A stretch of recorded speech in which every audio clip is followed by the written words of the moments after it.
Hello mga ka-trending, welcome back to ZK Trend. Usap-usapan na. Si Belle nga kaya? Lalo pat muling bumisita na naman si Belle Mariano. Excited na nga ang mga fans ni Belle Mariano sa magiging project nito at kung sino-sino pa ang kanyang makakatrabaho soon. At dahil kasado na ang remake ng Marina, naging usap-usapan nga ang pangalan ni Belle Mariano na susunod na gaganap nga ng naturang fantaserye. Mas lumakas pa ang ugong-ugong na si Belle nga ang susunod na Marina nang mag-meeting na nga ito with Dreamscape Entertainment at noong nagdaang araw ay pumunta na naman si Belle sa Star Magic Studio.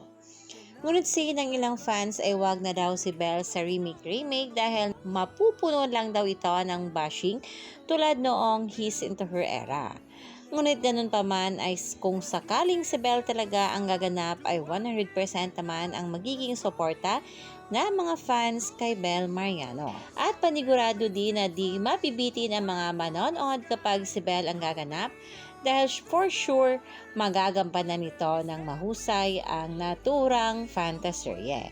Sa ngayon nga ay super tahimik ni Belle Mariano with her team at tila ba ay soonest may pasabog na announcement ang mga ito. Kaya naman ay mas lalo lang na-excite ang mga tagahanga nga ni Belle Mariano at isa na nga ako doon.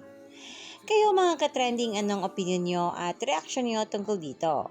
I-comment na. Stay tuned for more Donnie at Belle latest ganap at update. Hanggang dito na lang. Maraming salamat sa inyong patuloy na panonood.